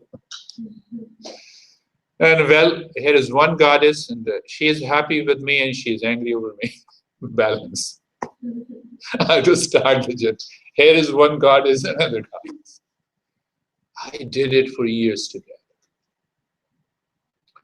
I'm not hurting. I'm not saying anything about the relation. I'm very clear about it. I'm saying about your mind. When this mind projects that my solution lies in the higher forces enjoying heaven, well, gods and goddesses are always in heaven, you know, how can they go to heaven? It is my mind has created hell and heaven. With those super, you know, in our Indian heaven, you never get tired. You never get old. Even if you die at the age of 80, when you go to heaven, you become sweet 16. And I said, what is it? What is this? And so why you remain sweet 16? Because at that time you have tremendous energy, you have tremendous excitement for the pleasures. It's a physical pleasure or any kind of a pleasure. Why we imagined and dreamed of that pleasure in the heavens? Because we didn't get the same pleasure here in this material world. After all, we'll get there in the heaven. Same thing. Look at it. Same relative word. So we have explained the pain as a hell. Sorrow is a hell. and the pleasures as heaven. In our Indian heaven, there is a river of the best liquor that flows all the time. So you need not to drink, you have to take a dip there and come out.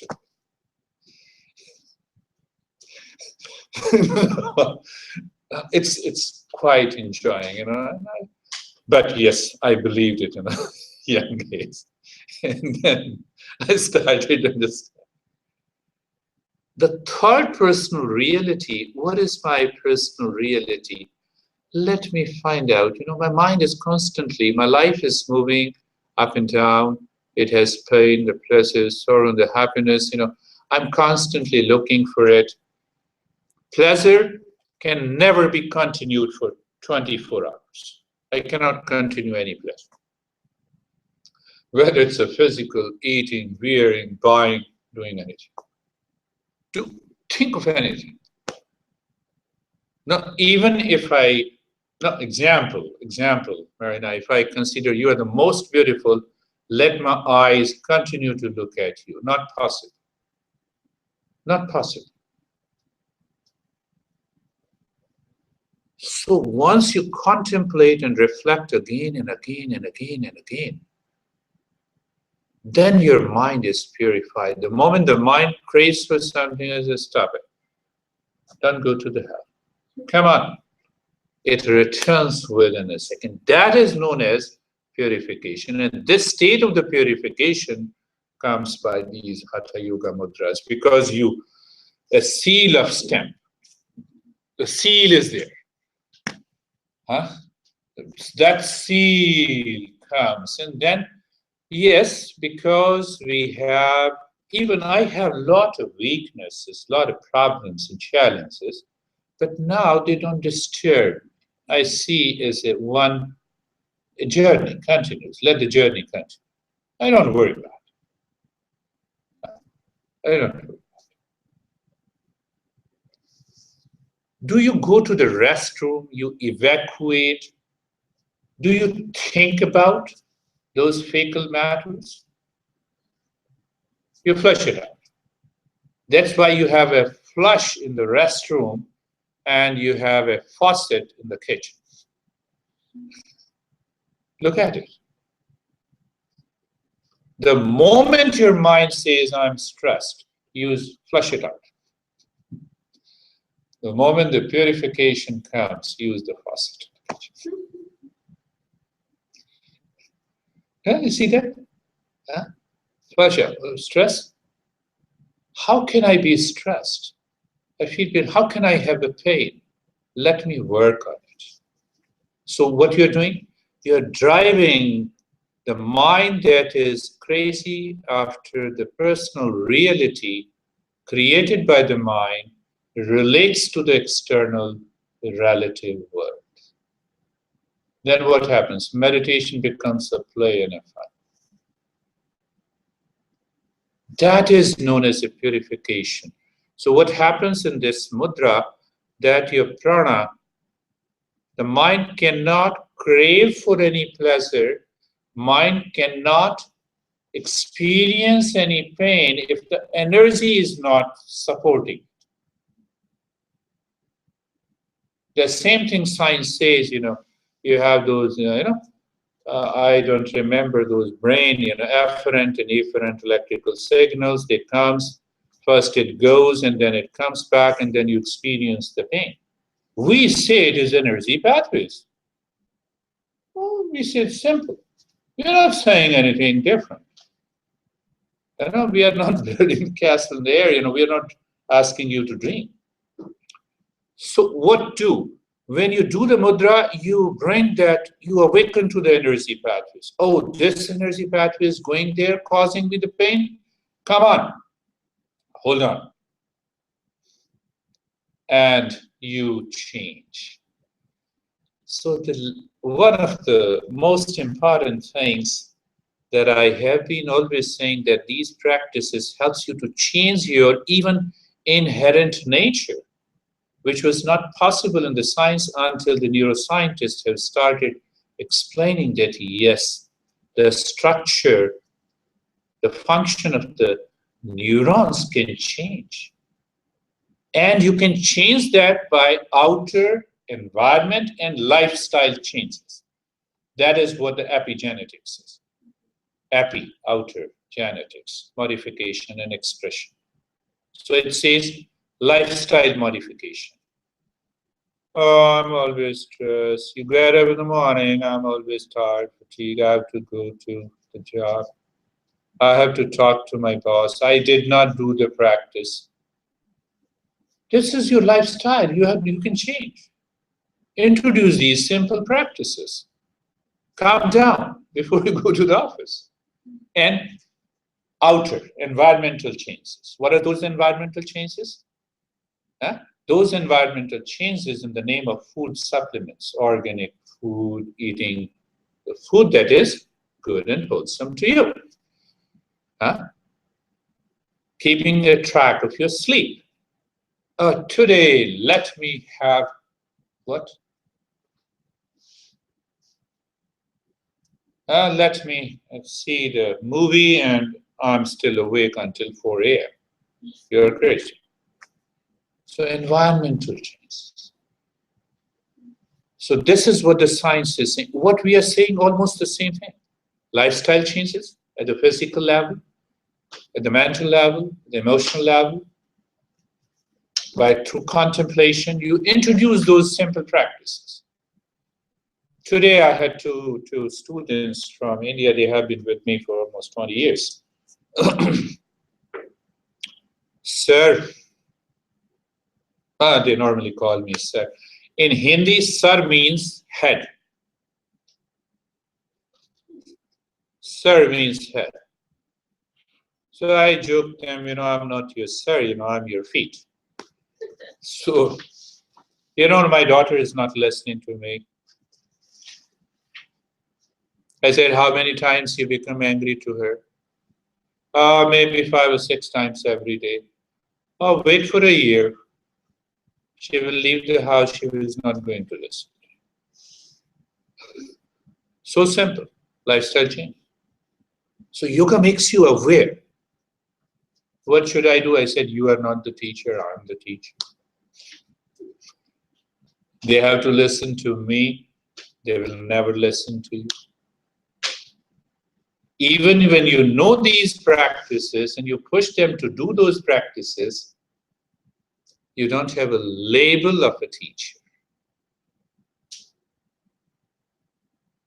And when I said this, daughter was listening to, you see, sir, they both become angry over me and she started crying. I said, now she is my student. So the same thing should apply to you. I'm stressed. You're a human being. How can I be stressed? Let me do something. Move into peace. Peace is within me. Remind yourself. Yes, you can remind Advil, or you can remind those painkillers. Non-prescription medications. In India, even the prescription medications are available without a doctor. And everyone is a doctor there.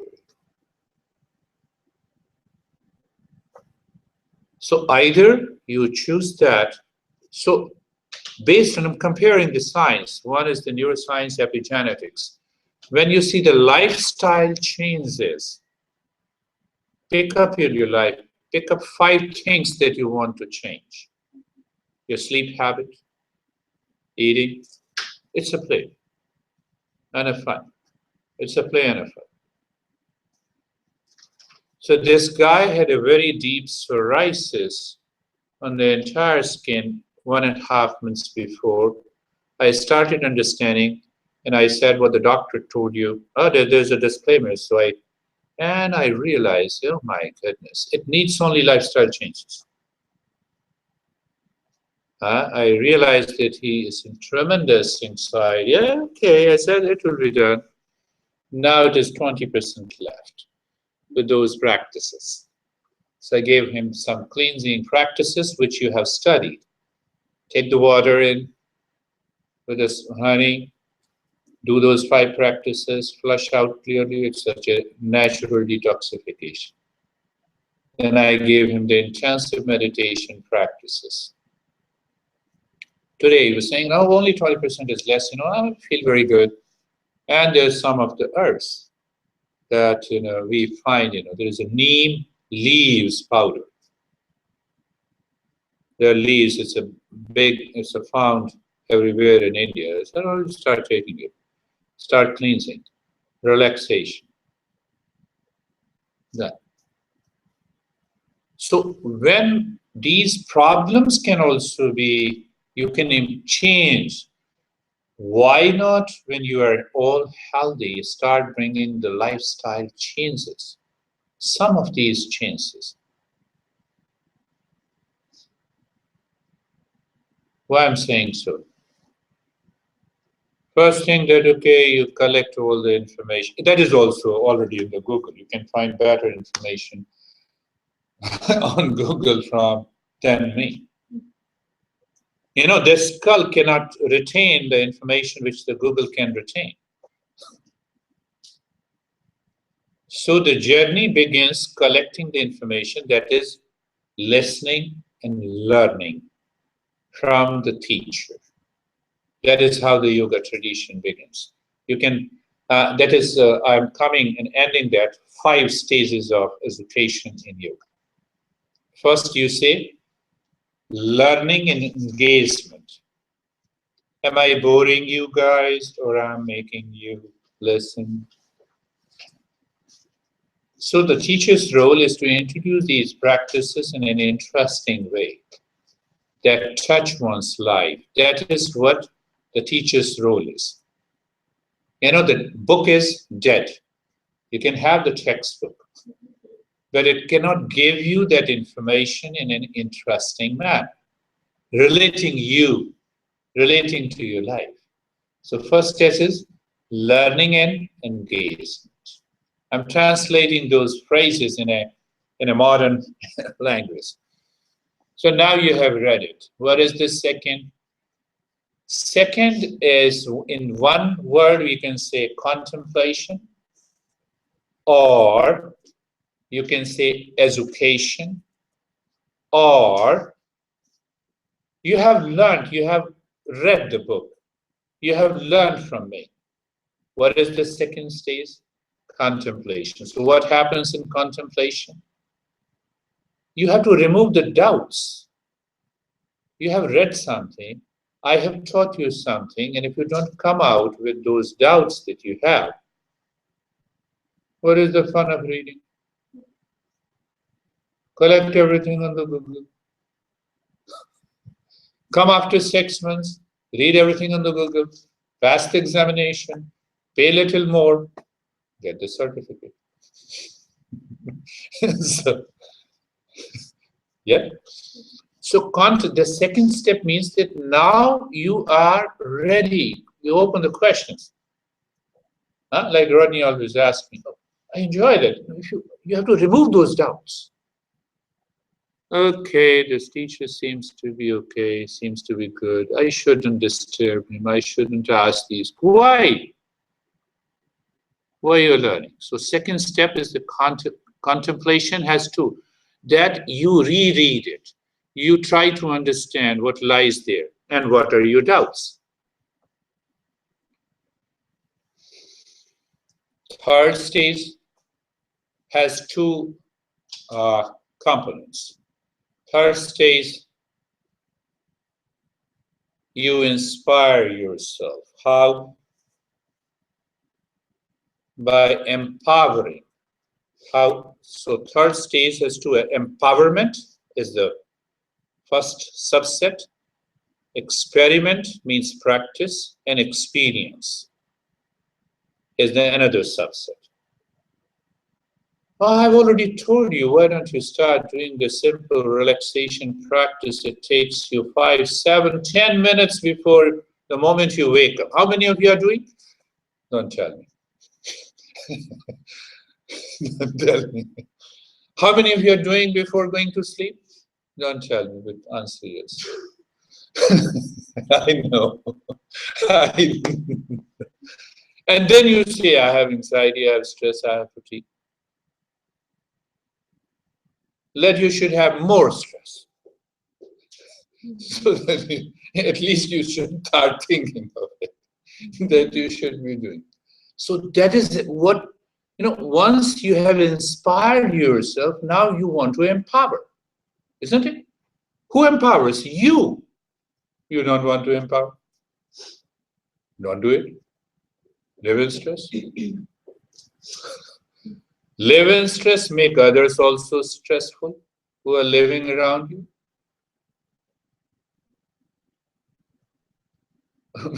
My master used to tell. So I always love my master. Is to sit and nothing happened. You are crazy. It happened to everyone. No other master. So what should I do? Do nothing. He was very ruthless. But his message is that why you have come to me when you did not succeed. Why you did not repeat itself. That was the message. I'm not going to say you these things, Michelle at times said, oh, this is too much, listening to that master. So empowerment is one. After empowerment, you practice regularly. That means now I want to see whether there is a truth in it or not for my life. So you experience. You experiment means practice, and you experience. So these two subsets comes under the third group. And the fourth group, the fifth. That is known as, you can say Samadhi, you can say deeper meditation state. How it comes? That is modern language, you can say evolution and transformation. Today you did it, you enjoyed. Oh, something changed in me. Evolution, you evolve every day. Just before an hour, I was feeling so stressed. Now I did the practice, I feel free. So your mind starts learning that no, don't go to the relative world. Don't go to talisman. Don't find any psychic. I'm sorry, with due respect for all the psychics, So they are great people, they are good people. But what we are doing, we are searching the subjective reality. They are good guys. They're always good.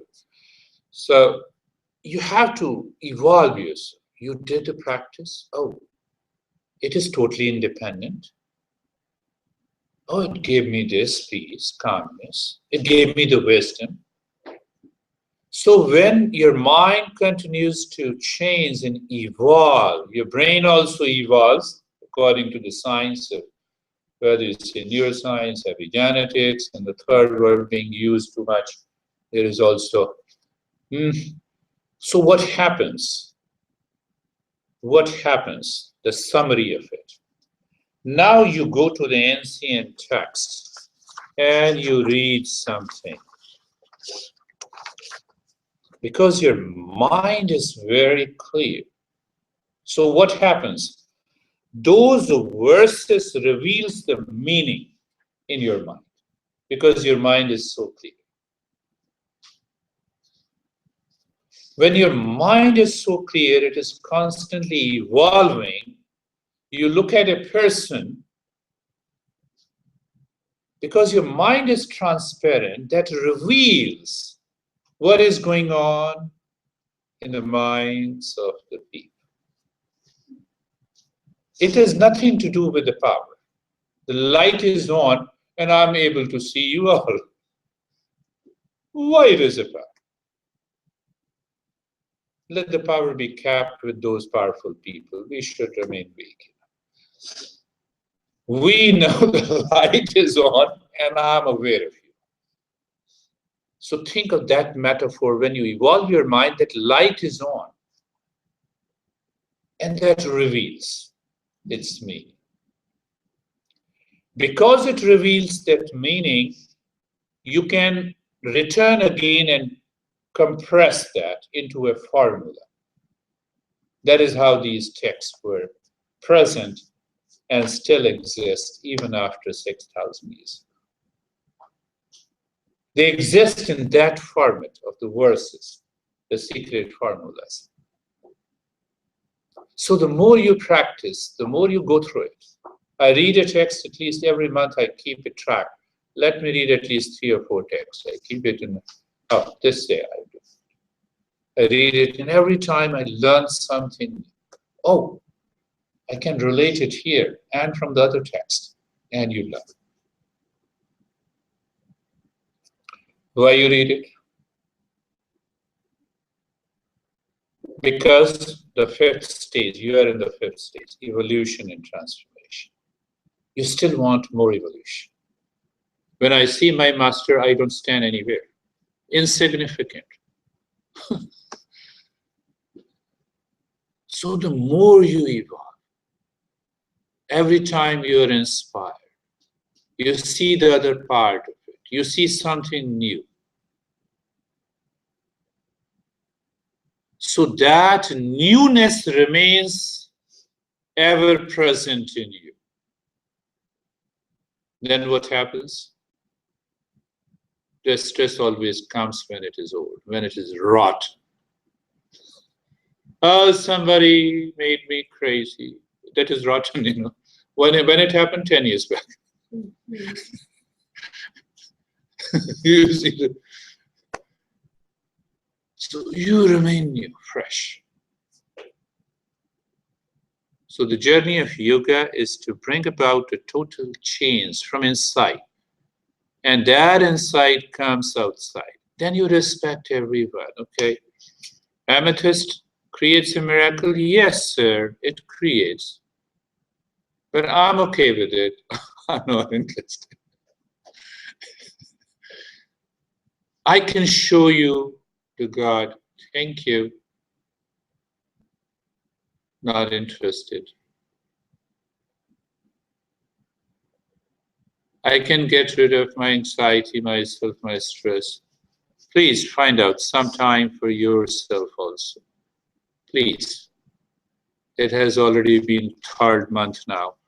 Please find, and thank you very much. Do you have any question to let me know?